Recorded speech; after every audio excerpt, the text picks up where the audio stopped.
Hello there, this is Patricia from Pinky's World, and today I'm popping on to show you a wee quick trick that if you're making one of these fancy wee flipped over envelopes for popping birthday money or whatever you're putting in it, and you've run out of the matching paper, then this is a wee trick to help you out.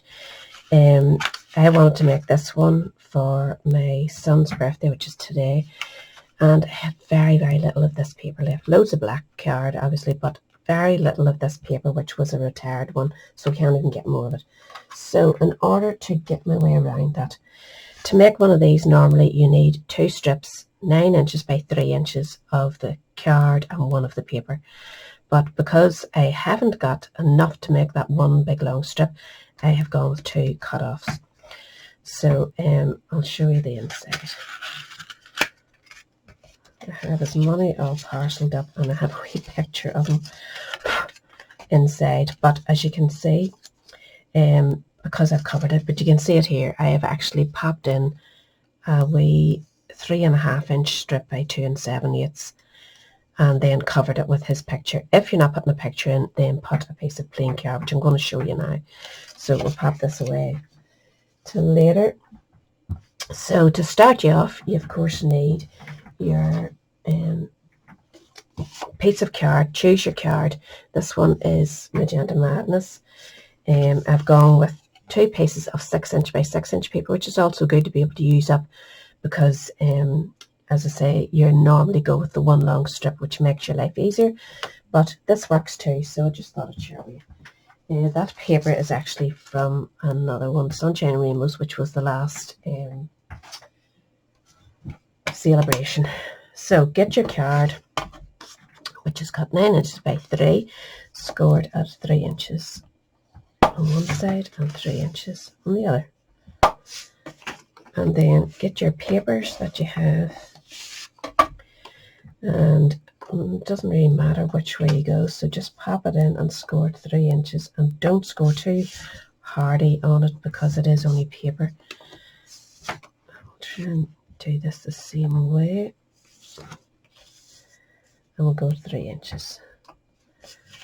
So I don't know what way that'll come out because it's a pattern paper, but to cover it, if you're not putting a photograph in, which I just thought was a wee bit of fun because this is 40th, cut yourself a piece of the matching card and cut it at 2 7/8 by 2 7/8, and that should fit in nicely for you.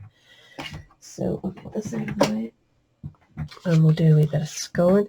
This one I'm just going to score with my fingers, and I'm wondering, I think I want the dots on the outside, so just scoring it lightly. This one you can score a bit better. Just make sure it's all lining up and give it a good hard score.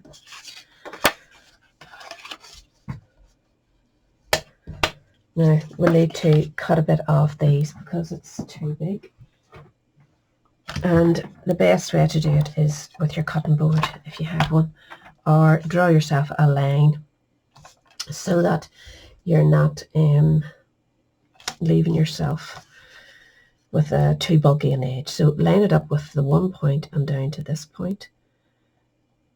Just make sure it's nice, and then we're just going to chop that off. Let's see, I've left a wee bobble at the top which I want rid of. Goodness. It's paper fluff just. So we want that one that way, and we want this one this way. So sort of opposites. And again, line it up.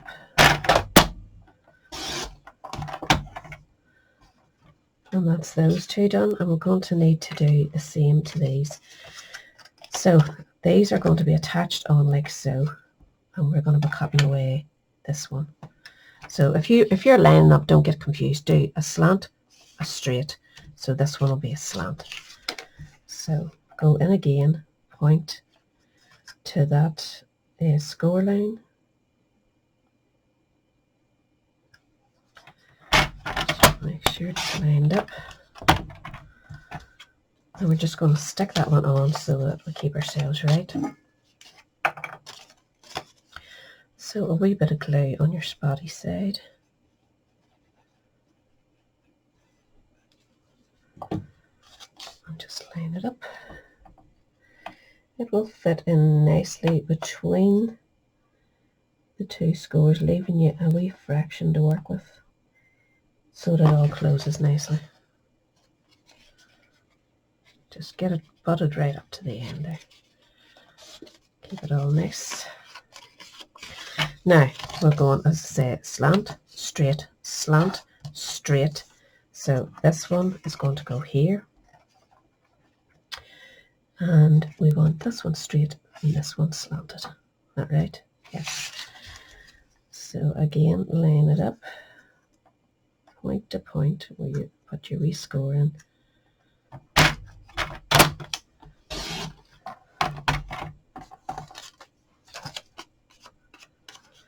And we're going to stick that one down.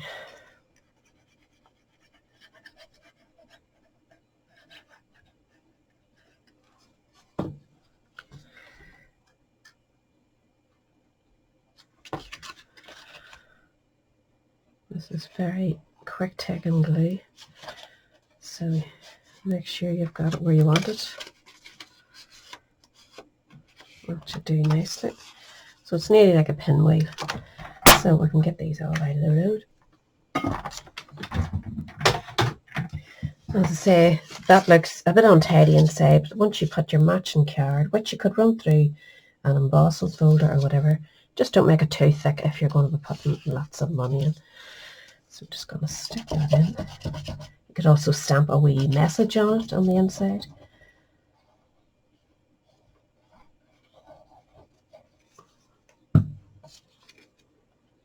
They're the handiest wee gifts. If you're making a big card as well, you don't want the hassle of making another full-blown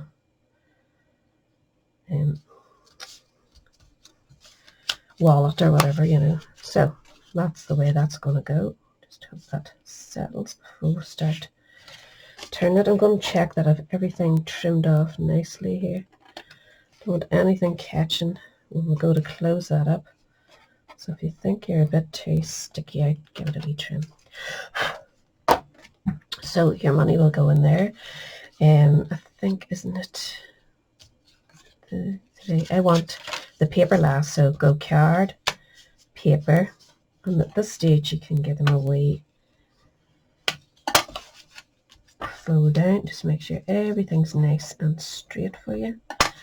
And your last one is going to tuck in under here. Now, paper, as you know, you could trim that down to a shorter paper, but it takes away from the design. So just sort of fade it in nice and gently. And try your best not to get too many wrinkles.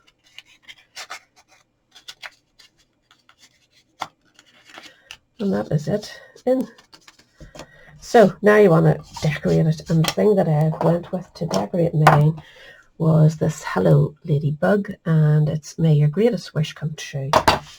So I'm going to go with Magenta Madness so that it's matching.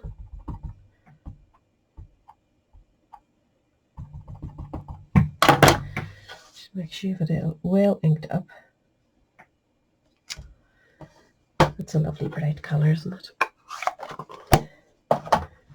And we need, I'm going to use this 1 3/4 inch. If you haven't got these punches, use your circle dies, your layer and circle dies if you have those.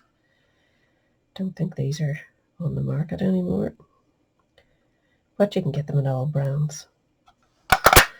So punch that out, and then we're going to punch, I'll actually use this piece. We're going to go with 1.5 inches. Average circle.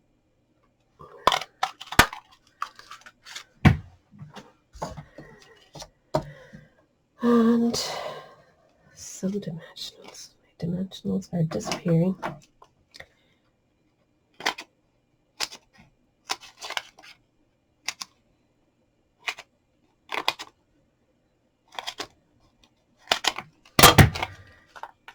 Oops.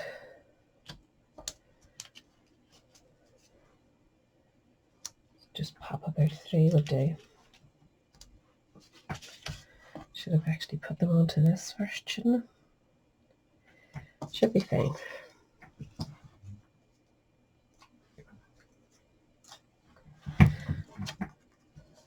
So if you've used this paper for your card and you have half a sheet even left, half a sheet is enough. It gives you the opportunity to make one of these. Now, we're going to stick this here, but we only want to adhere to one section. So again, cut out your dimension, or use a full one if you have it. I'm just going to pop that right in there so you can see it. It's easier to have that down than stick it to the back of your wording and then try and balance it. So I know that it's sitting there, and that should hold me nicely. And there it is. Very simple, quick way to use up your scraps, you know, if you're running out of stuff. So that is me, and I hope that helped you. I'll catch us all again very soon. Bye.